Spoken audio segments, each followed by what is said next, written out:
कहानी की शुरुआत में रेगिस्तान के बीचों बीच एक आदमी को दिखाया जाता है जिसकी हालत बहुत ज्यादा खराब होती है। इस आदमी का नाम निक है। निक अचानक ये देखकर चौंक जाता है कि सूखे और बंजर रेगिस्तान में रेत का एक हिस्सा पूरी तरह गीला है। गीली रेत को देखकर उसे फौरन समझ में आ जाता है कि जमीन के नीचे जरूर पानी का कोई ना कोई सोर्स मौजूद है। ये सोचते ही वो बिना वक्त जाया किए दोनों हाथों से पागलों की तरह जमीन की खुदाई शुरू कर देता है और जैसा निक ने सोचा था बिल्कुल वैसा ही होता है। थोड़ी देर की खुदाई के बाद नीचे से बिल्कुल फ्रेश और साफ पानी निकलकर बाहर आने लगता है। कई दिनों की प्यास से बेहाल निक जल्दी से दोनों हाथों से पानी निकालकर पीने लगता है। जब वो देखता है कि गड्ढे में पानी लगातार ऊपर आ रहा है और रुकने का नाम नहीं ले रहा तो उसके दिमाग में अमीर बनने का एक जबरदस्त आइडिया आता है। निक जानता है कि इस रेगिस्तान के रास्ते से हर दिन हजारों मुसाफिर गुजरते हैं जिन्हें पानी की जरूरत होती है। उसे लगता है कि अगर वो यहाँ एक कुआं बना दे और मुसाफिरों को पानी बेचने लगे तो ये बिना मेहनत के पैसे कमाने जैसा होगा। ये प्लान निक को पूरी तरह ठीक लगता है, इसलिए वो उसी वक्त अपना काम शुरू कर देता है। निक सिर्फ आधे दिन की मेहनत के अंदर वहाँ एक गहरा कुआं खोद देता है। अब उसे बस वहाँ अपने पहले कस्टमर्स के आने का इंतजार होता है। ज्यादा देर नहीं गुजरती कि एक बेहद प्यासा काउबॉय अपने घोड़े पर वहाँ पहुंच जाता है। काउबॉय बिना कुछ सोचे समझे कुएं के पास झुककर पानी पीने ही वाला होता है कि निक तेजी से उसके सामने आ जाता है। निक काउबॉय का रास्ता रोकता है और उसे पानी पीने के बदले पैसे मांगने लगता है। काउबॉय पानी के लिए पैसे मांगने की बात सुनकर गुस्से में आ जाता है। उसे यकीन ही नहीं होता कि इस वीरान जगह पानी पीने के लिए भी पैसे देने पड़ेंगे, लेकिन वो मुफ्त में पानी पीना चाहता है। काउबॉय की ये बात सुनकर निक गुस्से में आग बबूला हो जाता है। निक फौरन अपनी शिकार वाली बंदूक निकाल लेता है और काउबॉय को धमकाते हुए कहता है कि अगर पैसे नहीं दिए तो वो अपनी जान से हाथ धो बैठेगा। लेकिन वो काउबॉय उसकी धमकी से नहीं डरता। वो निक की धमकी को पूरी तरह इग्नोर करता है और अपने घोड़े पर बैठकर वहाँ से जाने लगता है। काउबॉय की हरकत निक को और भी ज्यादा गुस्सा दिला देती है और वो अपना आपा खो बैठता है। बिना कोई वार्निंग दिए निक अपनी बंदूक का ट्रिगर दबा देता है और गोली सीधा काउबॉय को लग जाती है।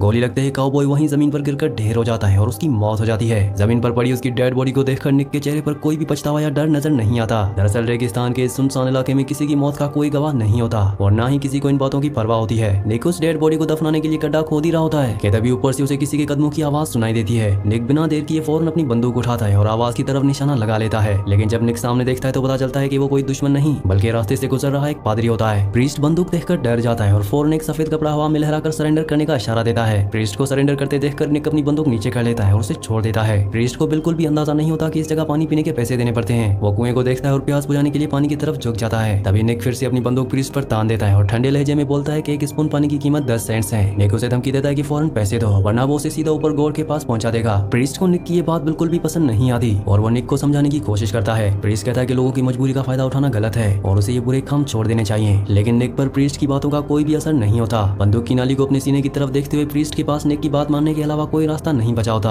और प्रीस्ट मजबूरी में अपनी जेब से 10 सेंट्स निकालता है और निक के हाथ में थमा देता है। इस तरह निक रेगिस्तान में अपनी पहली कमाई हासिल कर लेता है, जबकि प्रीस्ट ने अपनी जिंदगी का सबसे महंगा एक चमचा पानी पिया। पानी पीने के बाद प्रीस्ट के दिमाग में भी एक आइडिया आता है। पादरी सोचता है कि ये कुआं आगे चलकर वाकई बहुत बड़ा बिजनेस बन सकता है, इसलिए पादरी निक से कहता है कि वो इस कुएं को $10 में खरीदना चाहता है। पादरी धमकी देता है कि अगर निक ने मना किया तो वो शहर जाकर पुलिस को बता देगा कि निक बिना परमिशन के बिजनेस चला रहा है। ये धमकी सुनते ही निक को बहुत गुस्सा आता है। वो गुस्से में पिस्टल निकालकर प्रीस्ट की तरफ कई गोलियां चला देता है। हालांकि निक जानबूझकर गोलियां प्रीस्ट को नहीं मारता बल्कि उसे डराने के लिए आसपास चलाता है। उल्टा निक प्रीस्ट का शुक्रिया अदा करने लगता है क्योंकि प्रीस्ट की बातों ने उसे एक बहुत जरूरी बात याद दिला दी होती है। निक फौरन शहर पहुंचता है और सबसे पहले लैंड ऑफिस में दाखिल होता है। वहां निक उस रेगिस्तानी एरिया की जमीन को लीगली अपने नाम पर खरीदने का फैसला करता है। सरकारी ऑफिसर को यह जमीन पूरी तरह कबाड़ और बेकार लगती थी। ऑफिसर के मुताबिक उस बंजर रेगिस्तान की कोई कीमत नहीं थी, वहाँ कोई भी नहीं रह सकता। इसलिए ऑफिसर लगभग 2 स्क्वायर माइल्स जमीन सिर्फ कुछ सेंट्स जैसी बेहद सस्ती कीमत पर निक को बेच देता है। निक को उस वक्त बिल्कुल अंदाजा नहीं होता कि उसका ये सस्ता फैसला उसकी पूरी जिंदगी बदलने वाला है। जमीन के पेपर्स अपने नाम करवाने के बाद निक सीधा शहर के बैंक पहुंचता है। उसके पास अब एक भी पैसा नहीं बचा होता और उसकी सारी सेविंग्स जमीन खरीदने में खर्च हो चुकी होती हैं। इसलिए निक को अपने पानी के बिजनेस को ठीक से शुरू करने के लिए बैंक से लोन की सख्त जरूरत होती है। लेकिन जब बैंक मैनेजर सुनता है कि निक रेगिस्तान में बिजनेस शुरू करना चाहता है तो वो उसे पागल समझ लेता है। मैनेजर के मुताबिक उस सूखे इलाके में कोई इंसान पैसे नहीं कमा सकता। निक मैनेजर की बातों का कोई जवाब नहीं देता। वो टेबल पर रखा पानी का गिलास उठाता है और सीधा मैनेजर के चेहरे पर फेंक देता है। फिर निक बताता है कि उसे रेगिस्तान में पानी का नेचुरल सोर्स मिल चुका है। इसके बाद निक जमीन के पेपर्स निकालता है और बैंक मैनेजर को दिखाते हुए एक ऑफर रखता है। निक कहता है कि अगर बैंक उसे लोन दे दे तो कुएं के प्रॉफिट का 1/3 हिस्सा बैंक को दे देगा। लेकिन मैनेजर फिर भी उसकी बात नहीं मानता और गुस्से में निक को बैंक से बाहर निकलवा देता है। दरअसल मैनेजर का कहना था कि पिछले कई सालों में हजारों गोल्ड माइनर्स पूरे रेगिस्तान को छान चुके हैं। अगर वहाँ कहीं पानी होता तो किसी और को बहुत पहले मिल चुका होता। लेकिन निक हार मानने वालों में से नहीं था। बैंक से निकलते वो एक मनी लेंडर की कंपनी में पहुंच जाता है। मनी लेंडर उसे बाहर तो नहीं निकालता लेकिन लोन देने के बदले कोई चीज गिरवी रखने की मांग करता है। निक के पास गिरवी रखने के लिए अब कुछ भी नहीं बचा होता। उसकी सारी दौलत जमीन खरीदने में खर्च हो चुकी थी। मायूस होकर निक वहाँ से जाने वाला होता है कि तभी मनी लेंडर उसे आवाज देकर रोक लेता है। मनी लेंडर पूछता है कि आखिर तुम बिना गिरवी के लोन क्यों चाहते हो। इसके बाद निक रेगिस्तान में पानी मिलने की पूरी कहानी उसे डिटेल में बता देता है। मनी लेंडर बहुत ध्यान से निक की बातें सुनता रहता है। निक की आंखों और आवाज में उसे कोई झूठ दिखाई नहीं देता।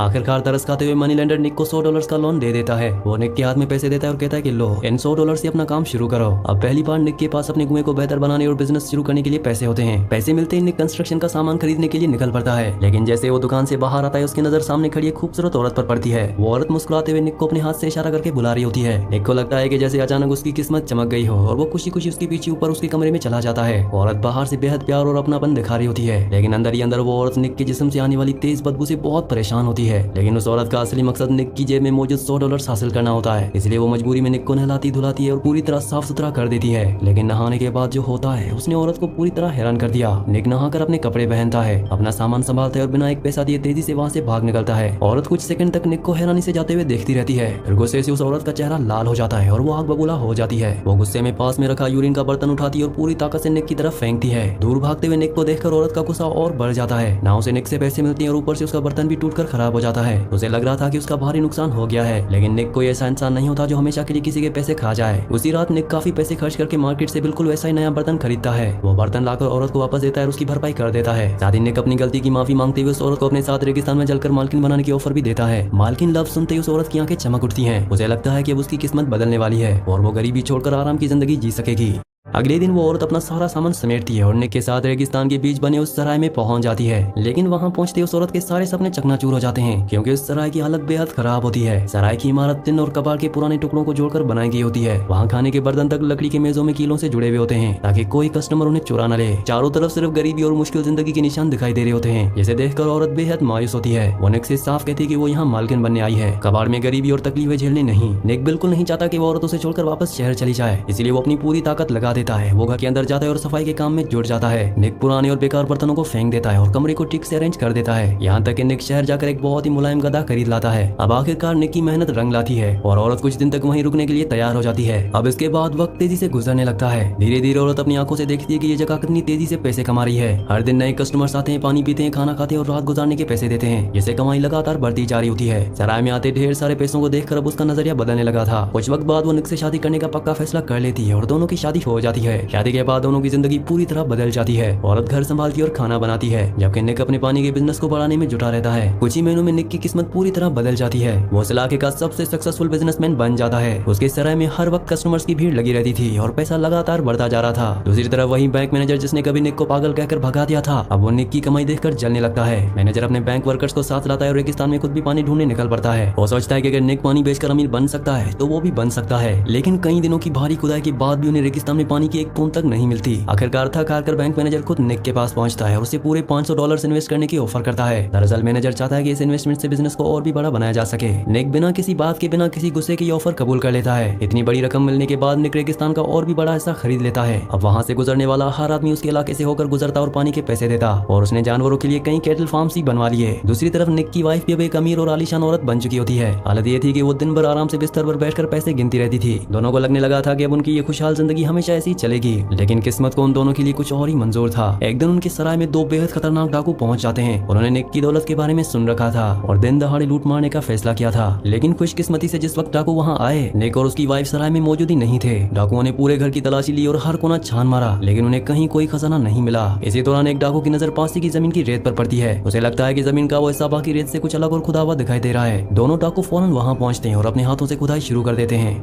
वो कई मीटर्स गहराई तक खोदते रहते हैं और अचानक उनका फावड़ा किसी मेटल से टकराता है। मेटल से टकराने की आवाज सुनकर दोनों बेहद खुश हो जाते हैं। उन्हें लगता है कि आखिरकार उन्हें जमीन में दबा हुआ खजाना मिल गया, लेकिन उनकी खुशी ज्यादा देर तक टिक नहीं पाती, क्योंकि अचानक निक वहां आ जाता है। दरअसल निक को पहले से ही अंदाजा था कि डाकू सराय को लूटने जरूर आएंगे, इसीलिए उसने अपनी असली दौलत और खजाना कहीं और छुपा दिया था और जानबूझकर रेत में कुछ सिक्के दबा दिए थे ताकि डाकू लालच में आकर खुदाई करते रहें और थक कर चूर हो जाएं। निक का ये प्लान पूरी तरह सक्सेसफुल रहा। जब डाकुओं को धोखे की सच्चाई पता चलती है तो वो पूरी तरह भड़क जाते हैं। वो गुस्से में आवाज की तरफ अंधाधुंध गोलियां चलाते हैं। जब निक की आवाज आना बंद हो जाती है तो डाकुओं को लगा कि शायद गोली लगने से वो मर गया है। वो गड्ढे से बाहर निकलकर लाश देखने की कोशिश करने लगते हैं, लेकिन तभी उन्हें एहसास होता है कि वो खुद निक के बिछाए जाल में फंस चुके हैं और अगले पल निक उस गहरे गड्ढे में बहुत सारे जहरीले सांप फेंक देता है। सांपों को देखकर दोनों डाकू डर के मारे चीखते हुए गड्ढे से बाहर कूद पड़ते हैं, लेकिन जैसे ही वो बाहर निकले, निक अपनी बंदूक ताने उनका इंतजार कर रहा था। निक दोनों डाकुओं को अपने कपड़े उतारने और बिना किसी सामान के रेगिस्तान के अंदर चले जाने का ऑर्डर देता है। लंबे कद वाला डाकू निक का ऑर्डर सुनकर भड़क जाता है, क्योंकि उसे पता था कि रेगिस्तान में बिना पानी और कपड़ों के जाना मौत को गले लगाने जैसा है। इसलिए उस लंबे डाकू ने अपना हथियार उठाया उठाया और निक पर हमला करने की कोशिश की, लेकिन निक उससे भी ज्यादा तेज निकला और गोली चलने से पहले वो डाकू को मार गिराता है। अपने साथी को इस तरह मरते देखकर दूसरा बूढ़ा डाकू डर से कांपने लगता है। वो घुटनों के बल जमीन पर बैठ जाता है और अपनी जान की भीख मांगने लगता है। इसी वक्त दूर रास्ते से एक मोटर कार आती दिखाई देती है। बूढ़े डाकू को लगता है कि उसकी जान अब बच गई। वो दौड़कर कार के पास पहुंचता है और मदद मांगने लगता है, लेकिन कार में बैठे लोग निक के हाथ में बंदूक और लाश देखकर डर जाते हैं और कार तेज करके निकल जाते हैं। कोई भी उसकी मदद नहीं करता